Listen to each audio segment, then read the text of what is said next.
70 years of change has come into what we would call the long cycle of change.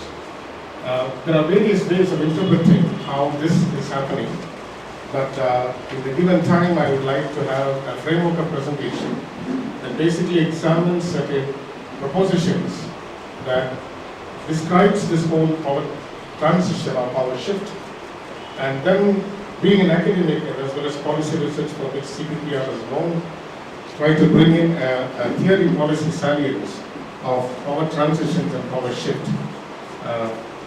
And then we go into the salience of the turbulence of global order in the Asia Pacific. We look into what are the trending dynamics of Asia Pacific with an India locus, and what are the foundational salience of India's foreign policy along with its defaults, and what kind of net assessment that can go in the writing of any policy paper. If you look at global geopolitics and geoeconomics, the kind of change that is happening today is what you would call a sea change. Sea change is a word that you will use it for a dramatic transformation that is coming there. And I use the term Asia Pacific very deliberately because the term Indo-Pacific is actually an American concoction. The Indo-Pacific is agenda-driven for two reasons. As long as the United States felt it very comfortable to engage with China, they were using the term Asia-Pacific. But when the Chinese rise had been advertised, and when it found that there is a perceptible nature of change for China, the Indo-Pacific comes into it. Initially, the term Indo-Pacific was used by the German geopolitician called Karl Haushofer, when he talked about the Indo-Pacifician in terms of a larger circular highway into which Germany was envisioning a role in the Pacific actually. This has been quite well used by Quincy Wright, America's foremost strategic thinker during the Second World War, wherein he outlined in the study of war in 1942 the future America's Pacific strategy, and he talked about the seamless integration between Pacific and Indian Oceans. Very recently, Secretary Hillary Clinton, in one of the speeches at the Institute for Defense Studies and Analysis in 2010, introduced this term into what is called the post-Cold War, post-globalization period, into which America, which was so long advertising the peaceful rise of China, suddenly discovered that China is an asset of power actually there. Now this is a very important lesson because America, being what we call the global hegemon, and what it believes in the stability of the global order, it advocates a policy called as hegemonic stability, does not believe in the rise of any regional hegemons. America believes the rise of regional hegemons would have to be among the US allies and within the framework of what the overlay of US global hegemony should be there. When China began to break this particular rank in 2011, approximately 2011, the United States began to advocate a containment policy towards China then. But prior to that, from the time of Deng Xiaoping until about Jiang Zemin and even until Hu Jintao, the United States adopted a dual approach of containment and engagement, very famously known as con-engagement actually. So this is a shift into which an Indo-Pacific conceptual articulation comes with the rise of a regional hegemony. What does it apply to India? And today India joins what we call a loose confederation of a quadrilateral alliance against China. If India has to go through this particular rise of power, we can be very sure that the United States will also articulate a kind of a containment of India into which China will be into this. So this is essentially what we would call as a balance of power system, based upon a certain strategic equilibrium that takes its place, depending upon how powers shift back and forth. So what is this power transition?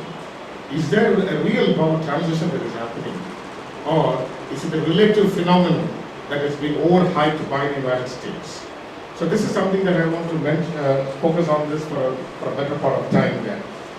But if you look at the Asia Pacific is a combination of continental geopolitics and maritime geopolitics. Asia Pacific starts almost from, you would take from the Levant until Japan actually. It's a very long stretch of region.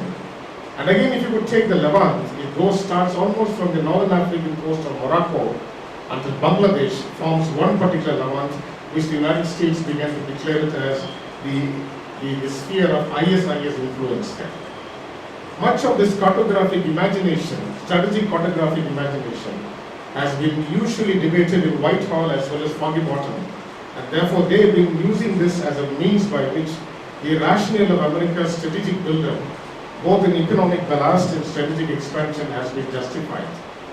And if you look into the various congressional testimonies given by the various experts, this articulation of the Indo-Pacific has become fashionable. And it seems so that many in the national capital region seem to be swayed by this. And this is where, if India is really a power of reckon, if India basically has a certain level of strategic autonomy, it needs to have a certain amount of knowledge autonomy. It needs to have a certain amount of strategic clarity by which it should be able to articulate this particular conception here. But the Asia Pacific today is actually the center of gravity, the fulcrum of what is called the globalization, post-globalization period, into which sustained economic growth, extensive maritime-based trade, interdependence is going on at a vast level actually there. But if you look at the Indo-Pacific, it has its own inherent contestations, and it's a maritime cartography into which what we see, the portion on the other side, that is the portion from Southeast Asia to Japan, is the Western Pacific, and that which crosses the international dateline is the Eastern Pacific. Our understanding is that the coast near America is what is called the Western Pacific, and the coast near Japan is the Eastern Pacific. But the United States has reversed this entire cartography to suit its own articulations of policy, both in the State Department as well as in the Pentagon actually. And this has been well suited for China because in the aftermath of the 1998 test explosions, nuclear test explosions, President Jiang Zemin proposed to American President Bill Clinton that the Pacific could be divided into what is called the G2 global condominium, into which the United States and China could have a kind of a joint governing scheme that could come into it. So the Indo-Pacific is something of a global maritime commons. It's a new regionalism that awaits its elucidation. And of course today Jawaharlal University has a Center for Indo-Pacific Studies, and it much serves to what you would call the cause of the Americans there. So the Asia Pacific is actually the concrete reality that you could look into this there. Why is Asia Pacific is being taken into consideration? Because the Asia Pacific consists of four major economic powers, which is the essential center of gravity for economic growth. China, Japan, India and Korea are the four major economic engines that have been powering the Asia Pacific there. So therefore the west coast of America has a trade extensively swinging across the Pacific. You have the oil flow that goes all the way from the Gulf, West Asia Gulf region into the Western Pacific, and therefore the Asia Pacific is a necessary reality that comes into that there. So these are questions that I'm going to pose it to you, which will basically lead to a certain number of thinking. What is power transition? Power transition is actually a relative shift of power that can happen in terms of a sustained economic growth, or in terms of a perceptible change in the GDP factors, or in terms of breakthroughs in technology by which a nation is able to have a fourth wave or the fifth wave of industrial revolution, or by means of certain strategic capabilities which will be the game changer. These are the constituents by which a power transition can be defined actually. So it starts with the economic and ends with the strategic, and therefore power transition can be decided or defined in terms of relative and absolute terms actually. If there is a power transition, the second question that follows is, what context is this power transition? Has China become the dominant power of the Asia Pacific? By all means of measuring the matrices of national power, we have a particular formula called comprehensive national power. Very few nations elucidate what is called the concept of comprehensive national power. The United States is one among them. China is one among them. Once in 2 years, the government of China releases what is called the China White Paper, which basically outlines what is called the comprehensive national power. Usually, great powers do have a habit of making what is called as an intent declaration of what they are, what they intend to achieve, and what they are at that level actually. It's a kind of a statement of their own national power actually. Now the problem with India is that we still do not have a definition of what could be India's comprehensive national power. And we do not have any official statement, whether in the Minister of External Affairs or in the NSCS or in the Minister of Defense, what stands for India's comprehensive national power. And we have reasons to say that India always maintains a certain amount of strategic ambiguity, and therefore it does not advertise its own in terms of strategic comprehensive national power. But by far another, we find great powers have a tendency to articulate this. There is a particular inference that comes into that usually countries which have got a very clear strategic culture and a strategic thought do have this intent of declaring their own comprehensive national power, and China is one among that makes it very amply clear whatever it is. We cannot take the Chinese government's white paper fully into consideration, but at least in terms of their perception, is something we could glean certain inferences into what they could come into that. Secondly, if there is a power shift that is there, does it mean a relative rise of China or a decline of the United States? I think for most we find that the United States, the obituary of the United States as a global hegemon has been written off. When we go backwards to 1970s, when the trade spat between Japan and the United States began, there was a whole thing that thanks to the Japanese innovation and ingenuity, the United States is close actually there. But the United States has always used those occasions to bounce back in terms of how it comes back into the global stage. The reason because the United States has what is called an inbuilt institutional mechanism, an inbuilt constitutional mechanism, an inbuilt thorough strategic professionalism that makes them, despite the vagaries of the presidency, or the vagaries of the Congress, or the vagaries of any political parties, there's a continuity and consistency of the United States strategic policy and posture. So therefore, the obituary of the United States cannot be easily written off. The United States, even if it perceives a relative decline, will still continue to have another option which they call the offshore balancing. Offshore balancing has been advocated by structural realists and offensive realists like John J. Mearsheimer, who say that the United States has got long-range capabilities by which it could go back to continental United States and still maintain a sense of balance between the various powers there. But the hard reality is that the United States is the 800-ton elephant in the Asia-Pacific room. The reason is because China doesn't want the United States to leave the Asia-Pacific so quickly actually. The reason if the United States departs Asia-Pacific, it's very natural that Koreas will have a unification under a nuclear umbrella. Japan will exercise its nuclear umbrella, its nuclear option vis-a-vis China there.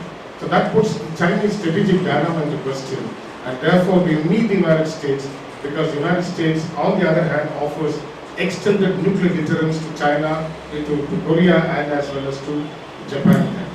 Even if the so-called unification of Korea goes into that, I think statements which are coming from Seoul as well as Japan and Pyongyang is that the United States troops will be there because the US troops are considered to be the insurance policy.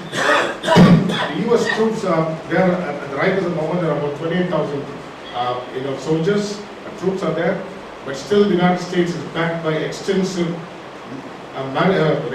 naval as well as air power in terms of expeditionary and amphibious capabilities there. So that is something that we have to keep in mind. Thirdly, this power transition is linked to the statement of comprehensive national power, for which great and medium powers are influenced in terms of policy and posture.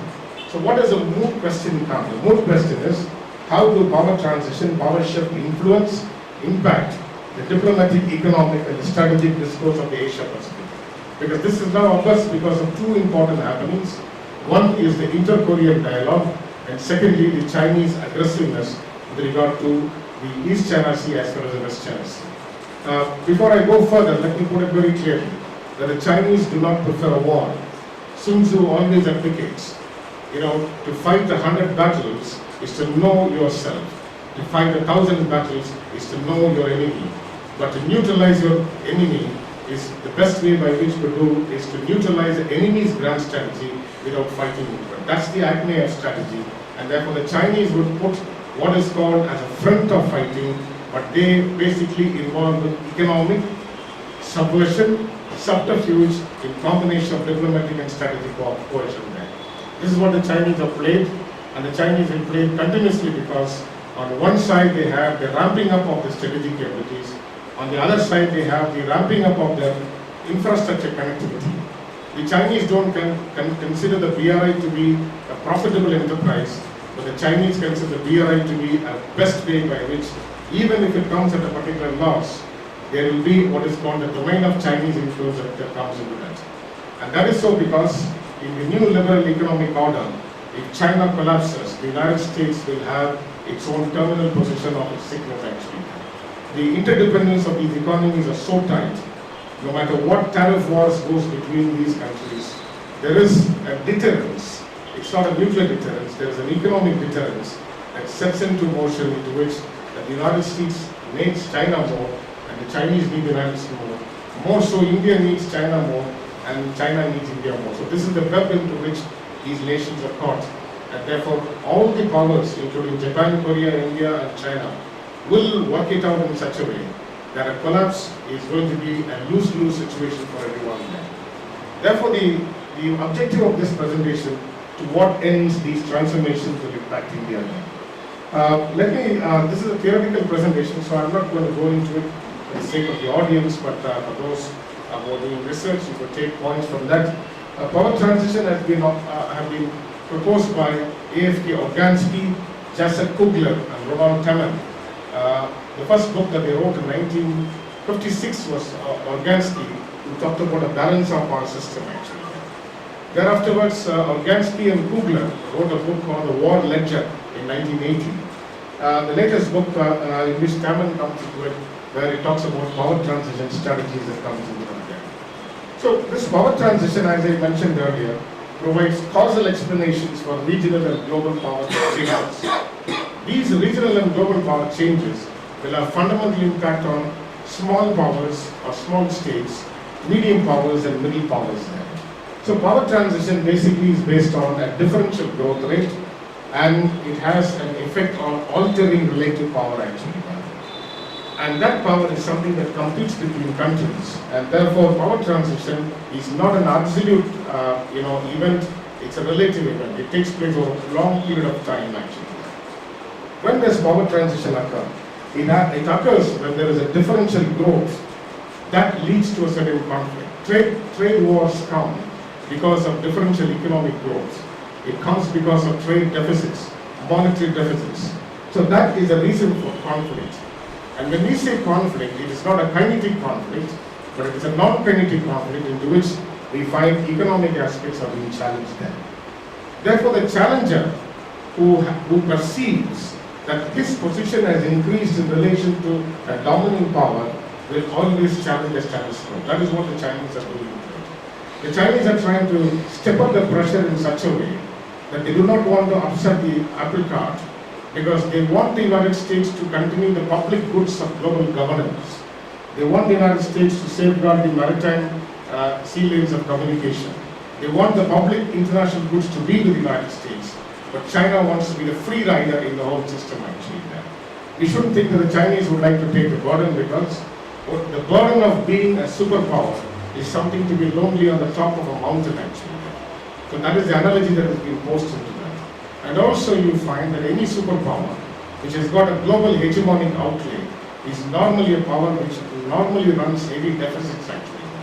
The last time such a power was there was Britain, and it had its own sunset by 1972. So if you read The Rise and Fall of Great Powers by Paul Kennedy, the Yale historian writes that economic expansion has its own limits. But if this economic expansion goes into an imperial mode or an overstretch of military capabilities, then the military capability will start eating into the economic expansion, and then these powers fall. But that's a summary substance of this book. And today we find that symptoms actually cropping up within the United States, unless the United States takes this corrective steps. Now we know Trump as a caricature of a person to be made as a butt of jokes. But behind Trump is a professional team that is studiously working in terms of rejuvenating America's strength so that they don't lose it in the long run actually. They need the Chinese to counter the Japanese, they need the Chinese to counter the Koreans, and they also need the Chinese to counter the Indians, in as much the Indians to counter the Chinese. So this is a multipolar balance of power into which power transition is a relative construct. Until today, with all that has been advertised as America's decline, you'd still find that the American naval power, air power and space power still holds a sway in the region there.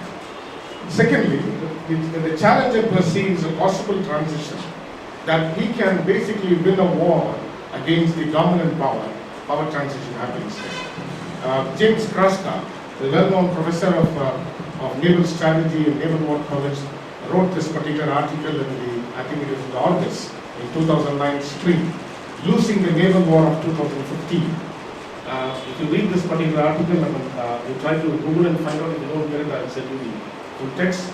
You find that America basically envisions a war scenario into which the U.S. aircraft carrier USS George Washington is being blistered by an EMP blast, and the aircraft carrier is basically a dead ship actually there. And that brings what is called as a Third World War actually.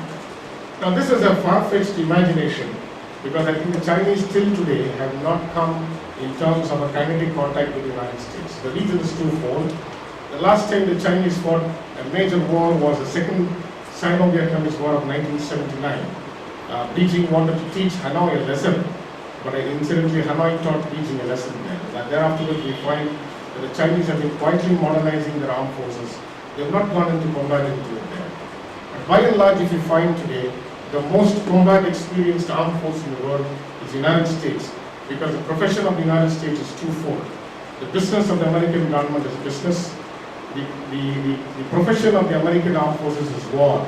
So they've been on this whole business for 24 or 7, 30 days a month and 365 days a year. So the operational efficiency of the American forces, despite Iran, Afghanistan contingencies, is still intact, because the United States still spends approximately $716 billion in terms of defense expenditure, which is 17 nations' defense budget put together actually. So that is the kind of capability they still have.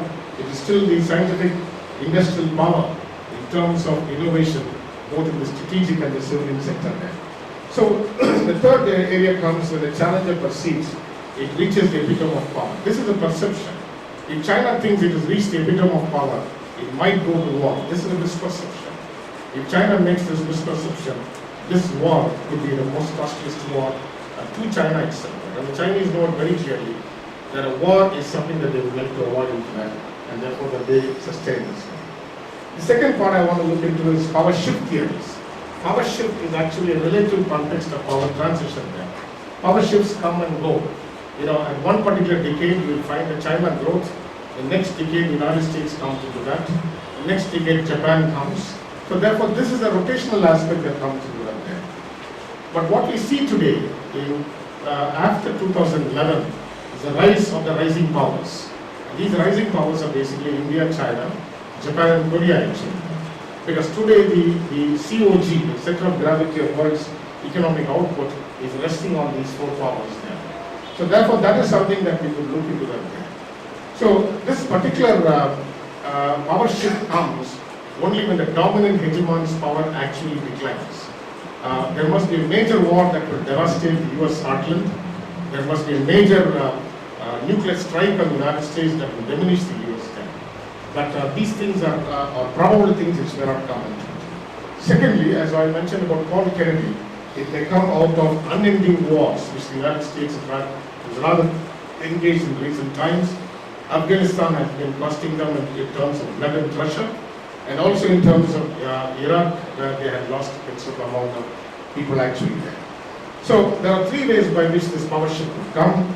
It can come once in 100 years. It's called the long global cycles. It can come in a major structural violence that will lead to a systemic war between powers. It can come by the rise of a new global hegemon. China can be a new global hegemon. But there's a point here. how much China can sustain there. The United States has got deep pockets in terms of natural resources, mineral resources, strategic innovation, science, technology, and a still intact industrial heartland actually. China is basically a manufacturing factory there. Much of these innovations, much of these inventions take place in the United States, and therefore, China to come to that level is going to take a long time because China is a net importer of goods. The United States doesn't need to do the global trading system.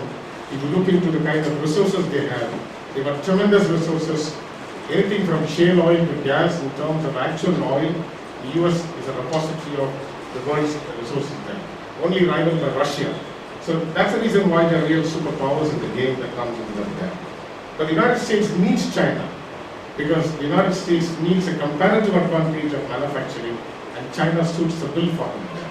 And that's the reason why, with all the sparks between US and China will never go into a kind of a flame or a flashpoint.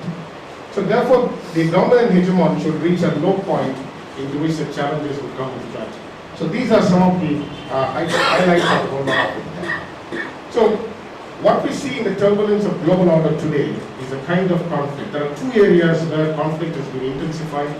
I think right now we find West Asia Gulf is completely out of control going into that. I think Russia is finding out it's by all means the last toehold it could have in Syria actually. And you find the mix of conflict in the West Asian Gulf region is so explosive. You know, if you look at the presidential speech in the UN and all of it, we find that this has a potential to spiral out of limits there. The reason because you find that many of the West Asian powers, particularly Iran, do rely upon a certain asymmetric advantage. The will to use asymmetric power by Iran is something that is declared. And Iran can also be irrational if it wants to be to deter itself. So therefore there is a kind of a irrationality paradox in terms of how Iran perceives its strategic dilemma. And you also have Israel, which actually has its own dilemmas and its own strategic depth. And I think they are confronted by the 360-degree threats into which they are playing into what is called as a catalytic performer into all conflicts actually. To be at, to sit at the Israeli Minister of Defense or Foreign Affairs, policy maker will be totally mind-boggling, the kind of permutation combination by which fights and wars are going on in the region. Let me reiterate this point, that all wars in this present century, in the age of globalization and post-globalization, are resource wars. Every state has a particular tag. Afghanistan has about 3 trillion of the USGS estimates of mineral resources. Iraq is about 4.5 trillion. Iran is 5.65 to 5.7 trillion. North Korea has the largest in terms of 9 trillion in terms of resources. So this is what is called as a real estate scramble among the great powers, which is now being played out. And therefore the whole question of Islamic State, ideology and all these things is an excellent concoction by the United States. The Islamic State of Iraq and Syria has been co-founded by the late Senator John McCain and Senator Lindsey Graham, because these are the people who stood in the very steps of Reagan House of the US Congress and said that the ISI is a charitable organization doing a lot of charity in the Middle East. So this is the kind of thing in which we have found a CIA orchestrated war that has been going on in the region there. And of course, for policy purposes, we say that these are all radical terrorism, So whose radicalism are you talking? Who's radical? Who's a promoter of terrorism? Who's a promoter of state terrorism? These are cliches that need to be examined.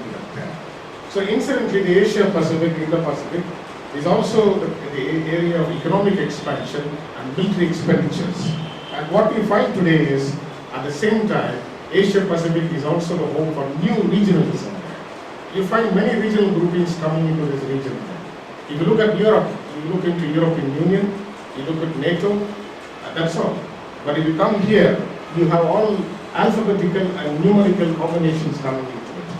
And today what we find, we have different names: rising India, normal Japan, assertive China. These are cliches being given with what we call as a Twitter hashtag that goes along with it.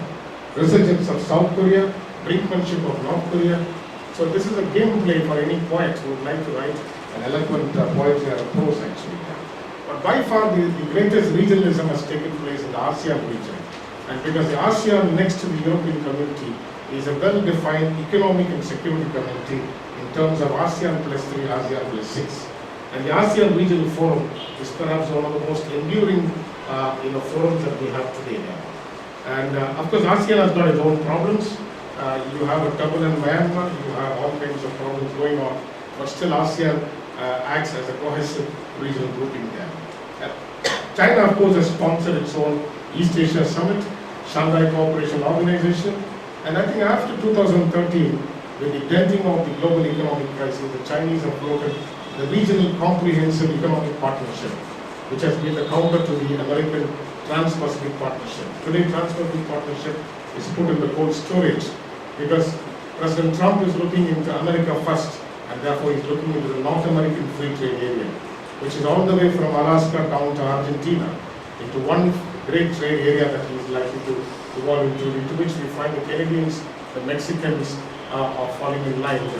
South America will basically come into this economic quadrilateral activity, an economic arrangement there. So the other ways you find that the Chinese are promoting this free trade area of the Asia Pacific, which is the RCEP there. Incidentally, we find that India's entry into TPP has been having problems, but the Chinese have welcomed India on board the RCEP. We find Indian investment into the Asia Infrastructure Investment Bank, which is the Belt Road Initiative Bank, the New Development Bank of the BRICS, and therefore the Chinese are not averse for Indian funding. And all that the Chinese are telling you don't worry about territory disputes.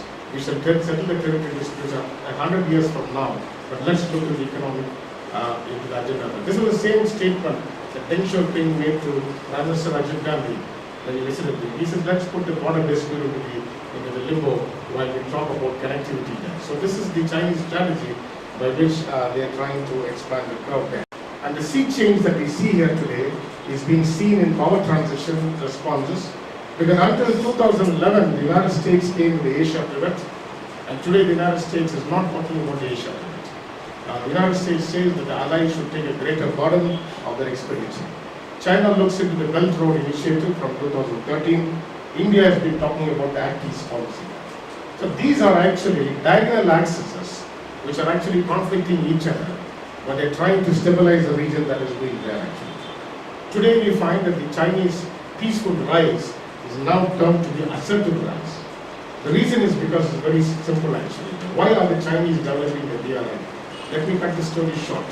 The Chinese have already articulated the 3 island chains of the maritime domination. The first island chain they talked about circa 2010. The second island change they hope to achieve by 2025. The third island change they hope to achieve by 2050.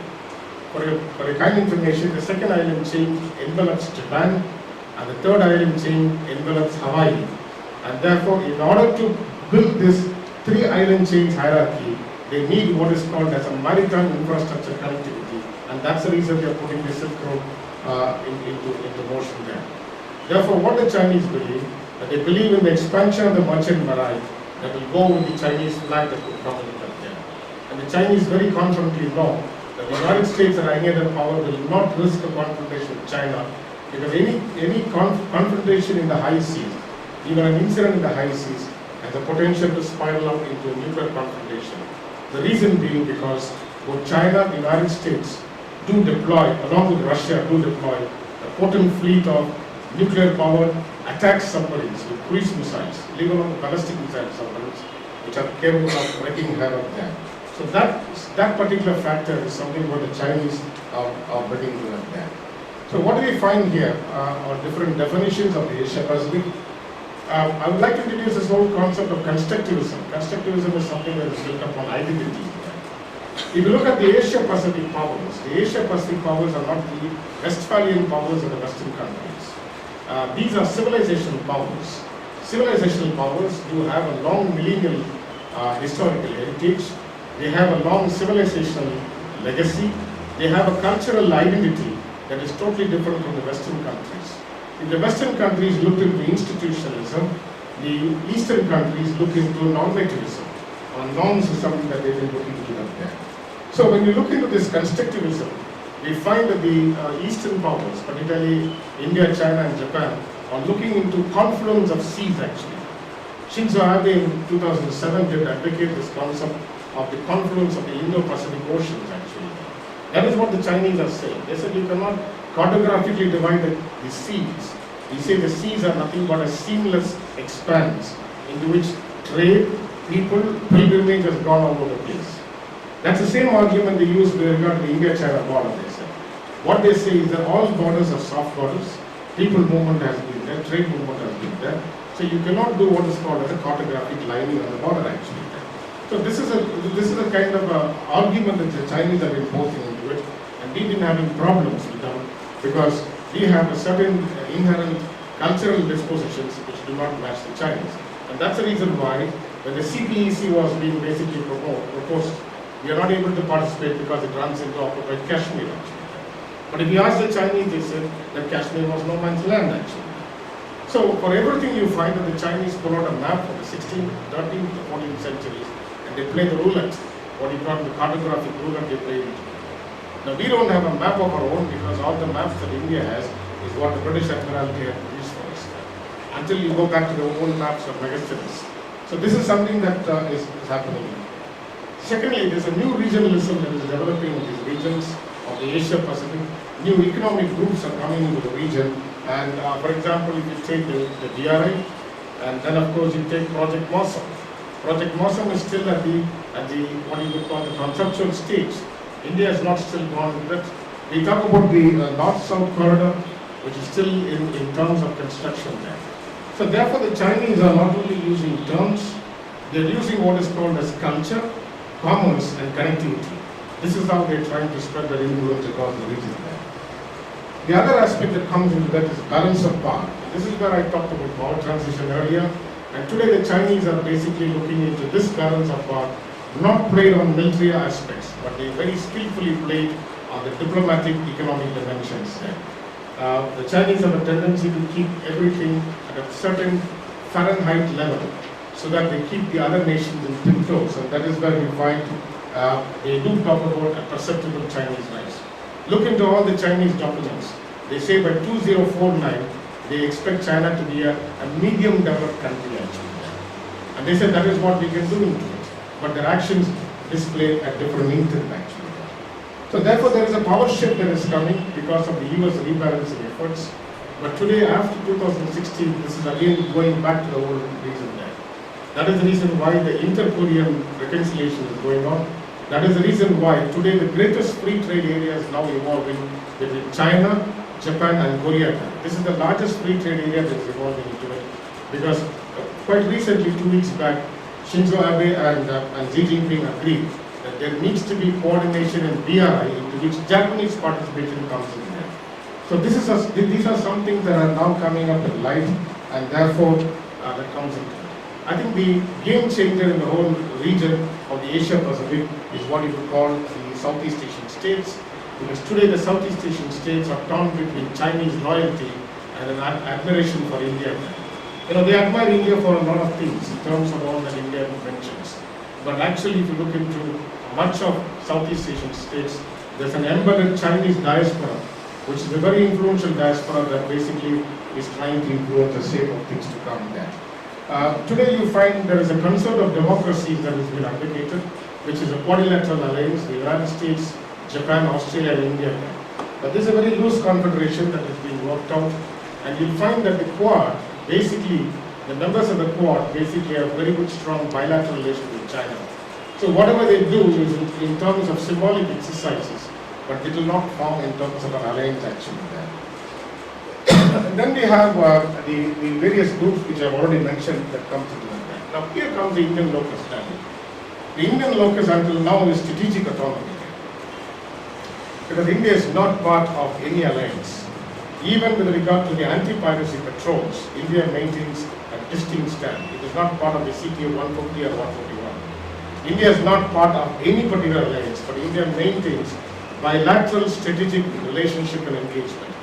The Malabar with the United States, the Indra with the Russia, the Varuna with the French, and the Konkan with the British, and of course the Japanese Maritime Self-Defense Agency, Australians to exercise in the So this is a kind of a symbolic expression of India, but India still retains a certain amount of strategic autonomy.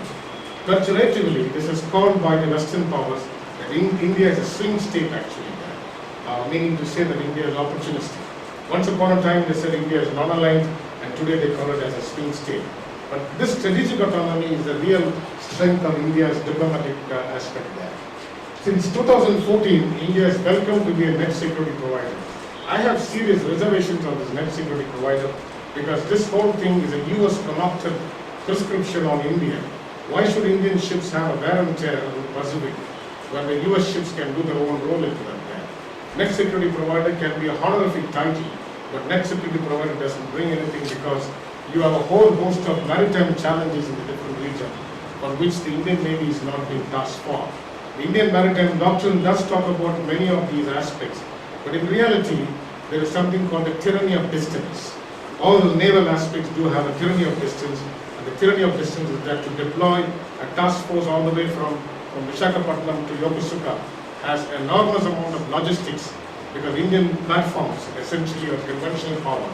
Unlike the US aircraft carriers, which are nuclear powered, which theoretically gives them a long amount of range. And therefore, this logistical challenge, the tyranny of distance, is something that the Indian Navy contends. And therefore, this net security provider is a misnomer. This is the name that has been given by Admiral Harry Harris. And I think that India shouldn't accept this because India should decide what roles it has.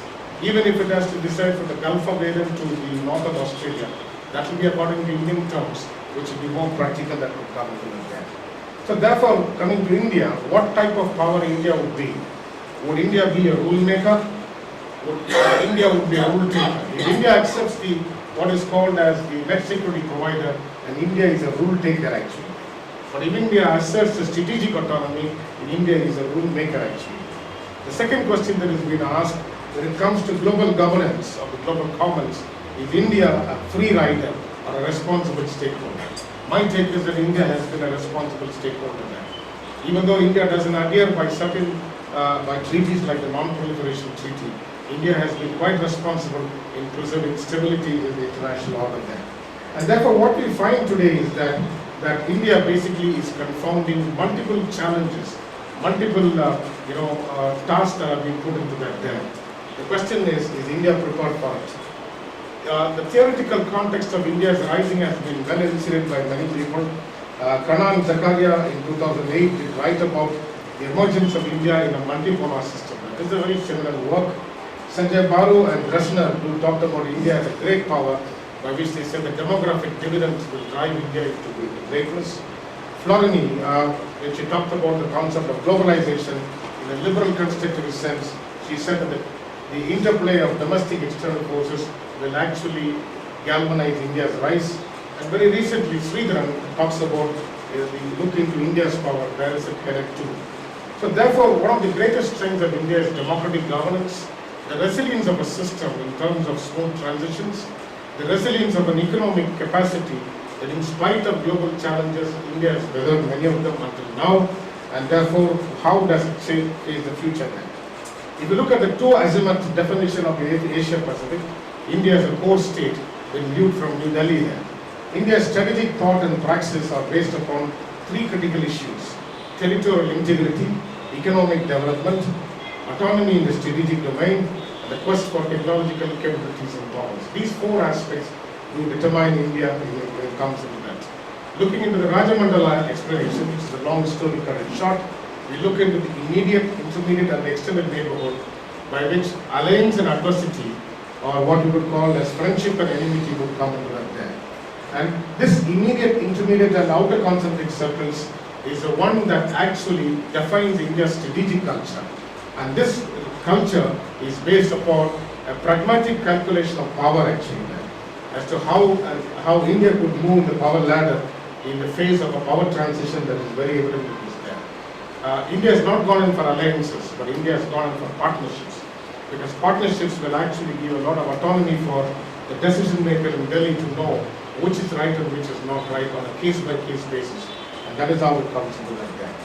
India as a rising power exhibits a lot of exuberance in coherence and augmentation there. But its grand strategy itself is a complex picture. Because India, again let me reiterate, is not a modern state system. India is a civilizational state. It's a millennial civilizational state which basically believes in what is called the endurance of a social order upon which the political order is being built into that. It's not the legal system of the Westphalian state. India is not a post-colonial state, but India is a civilizational state. That rediscovery is something that has to be led into that. I think India's Prime Minister Jawaharlal Nehru wrote about that in the discovery of India, wherein this civilizational ethos will constitute the basis for governance as well as in terms of strategy there. However, when it comes to the reality, India always prefers ad hoc in terms of long-term generic aspects there. India seems to enjoy the ambiguity of its decisions, ambiguity of its purpose, and ambiguity of expression. Let me highlight the weaknesses of Indian strategic culture. The first default that India has is what is called the normative default. Because the normative default, India always professes a moral politique vis-a-vis the real politique there. When we always talk about the real intents of power, we actually sugarcoat it with a certain moralism there. And this sugarcoating of moralism is actually to our convenience, but it actually sends different messages to our allies and adversaries. And therefore India assumes a benign posture, and it depends upon its soft power capital and overextends it. In places where India has to use hard power, it has used soft power. And in places where it has to use soft power, it has used hard power. Therefore, this normative default needs correction there. India fundamentally faces an intellectual deficit, a default. The number of institutes that deal about internationalization strategic studies in this country of 1.3 billion is minuscule compared to what it should be there. That means you need more number of universities, centers like CBPR that should basically look into IR actually there. The national capital region cannot take the monopoly of strategic thinking. You need to have a multiple perspectives which have been polyhedral coming from the east and west from the peninsular India. Peninsular India provides what is called the maritime strategic thought, which has got its own antiquarian as well as modern civilization context there. Therefore, there needs to be an robust intellectual backing towards policy making actually there. And that is what institutes like CBPR should evolve a net assessment methodology by which it doesn't go by a pedestrian form of power, but it will go into certain critical realism, critical strategic thinking, critical security thinking, and a certain kind of an alternative strategic discourse which will actually enrich the existing strategic dialogue actually. India has a power default because all the time we exhibit a certain level of offensive rhetoric, but in reality we are punching below the weight in terms of defense there.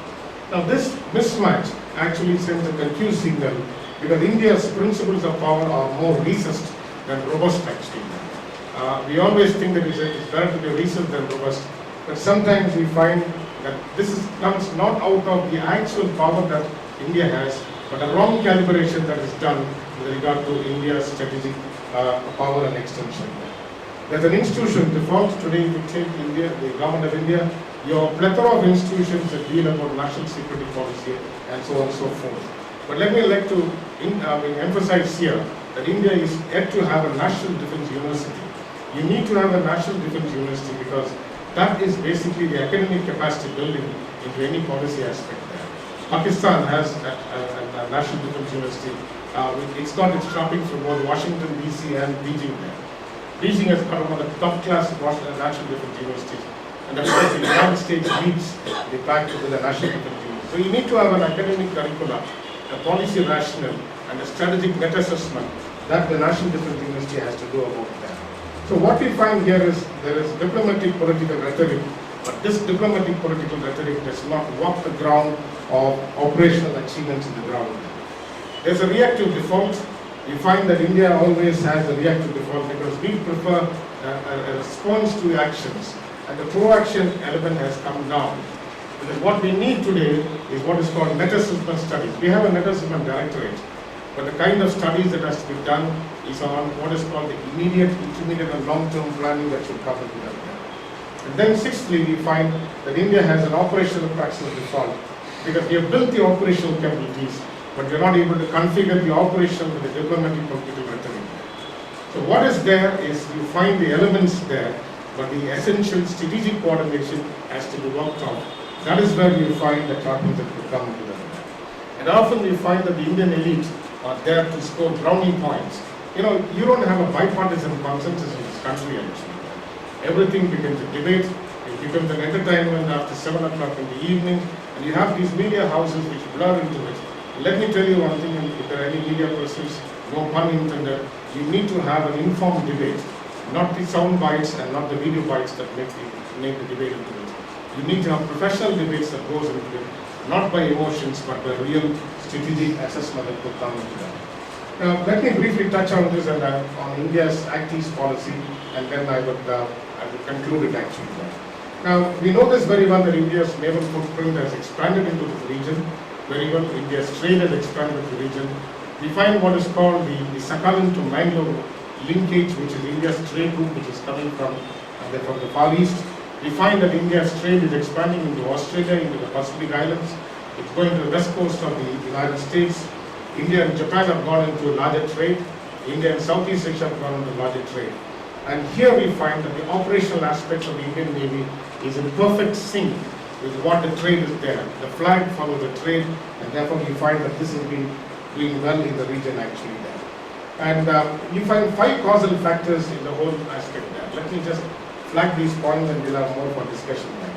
First and foremost, there is an evolving Asia-Pacific architecture into which we find India's engagement is increasing by the day actually there. In this Asian Pacific architecture, there are 2 challenges. One challenge is an uncertain China. You know, countries depend on China for investment, for kinds of trade actually there. But the certitude of Chinese behavior is under question. Therefore, India has a certain dividend in this whole aspect that comes into that. And what we find today is that India has not only expanded the trade footprint, it has expanded the maritime institutional footprint. We started with the Milan, it has gone to the Ions, we've been into different naval initiatives that has come into that. India's participation is going very well with the ASEAN Defence Minister meeting plus, the Western Pacific Naval Symposium, and then the bilateral engagement that goes with Japan, Korea and Australia. So this is something that the Navy has been doing very well in terms of what is called the goodwill arc curve that is happening in the Pacific gap. When we come to China and the Asia-Pacific architecture, we find that the Chinese flagship is basically the Maritime Silk Road. And they've been looking into the RCEP, the Regional Comprehensive Economic Partnership. That has basically been now picking up speed in the light of what the TPP has sponsored there actually. On the other hand, the Chinese are building up strategic capabilities. We view that the Chinese capabilities are meant to conquer Asia, but this is a far-fetched assumption there.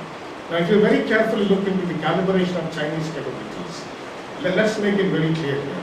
The dominant threat is not India. The dominant threat is the United States. The dominant threat is a combination of the US-Japan alliance actually.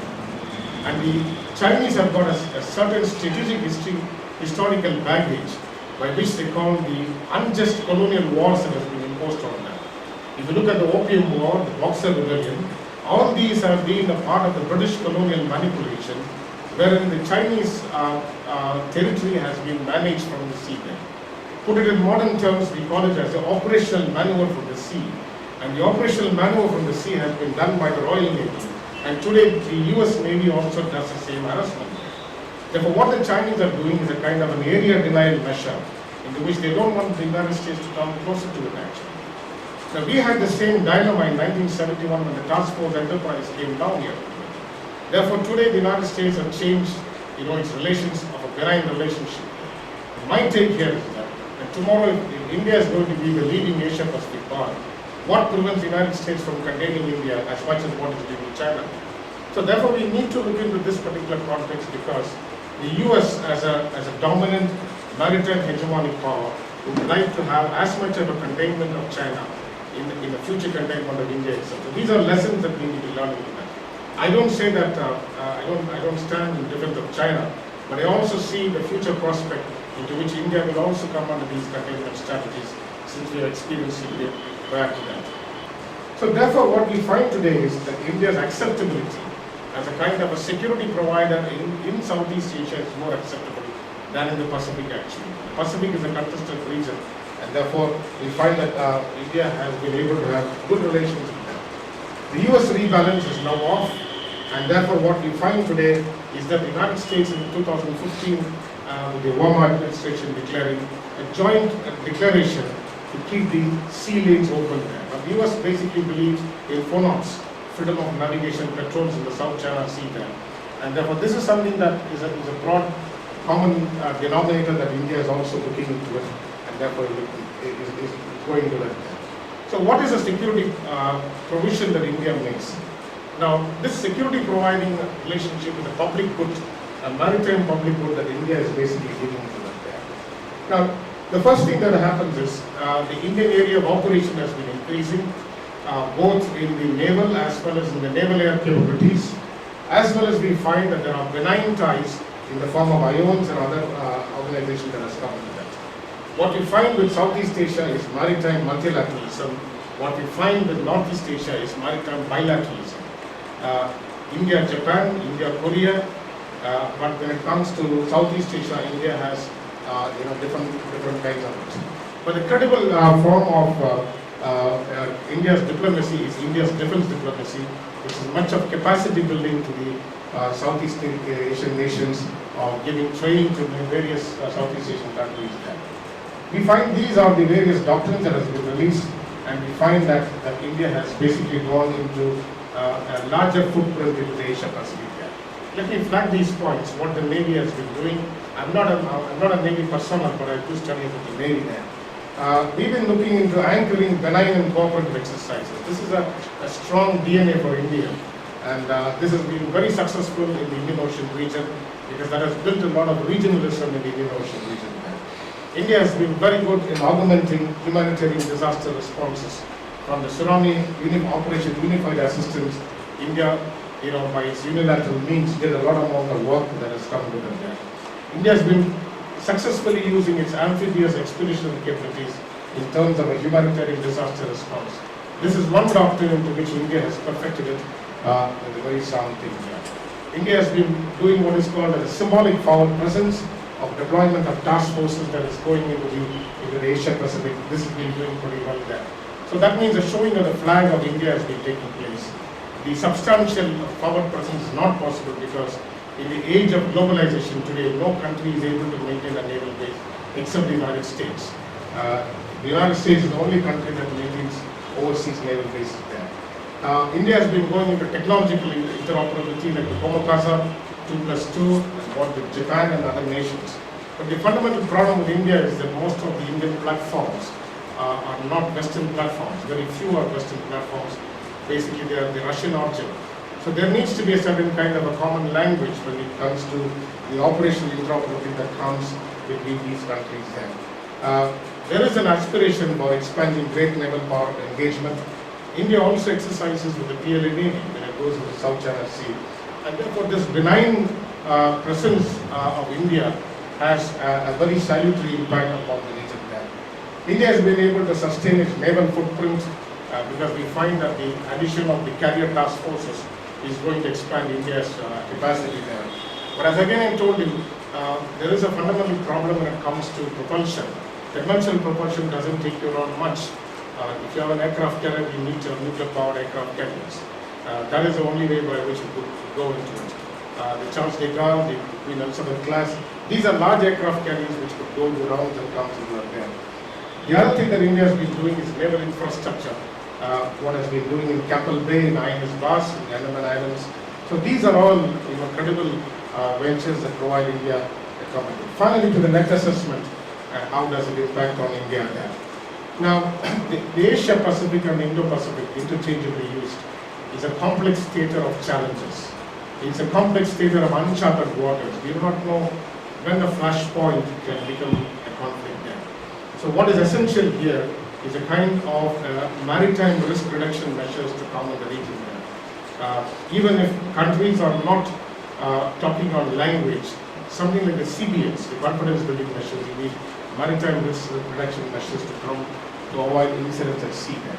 Secondly, there is what is called the triangular context between US, China and India, and we find that there's a lot of issues and ground to be covered between India and China, because the United States again is distanced out both in the Pacific as well as the Indian Ocean, largely insular there. We cannot hope for a US intervention in the future India-China war, or if a kind of a Doklam incident takes place, the US intervention cannot be called as an alternative default actually. So what needs to be done is the kind of bilateral configuration that comes in. There is a relative decline of the United States, that is a reality. But how this reality can be managed as a power transition needs to be questioned there. Therefore, India has a crucial balancing role, because the US-China duopoly is now turning out to be hostile. So this is where we find that India needs to balance the US and China, because that is how, in a multi-polar system, in a multi-balance of power system, this particular thing comes into play. In this power transition, India holds the dividend of what is called as the normative relationship, or the normative leadership. And if India is able to configure its economic strength and define its strategic purpose and clarity, I think India will be better be able to manage the power transition that is coming into it. Thank you very much for joining us.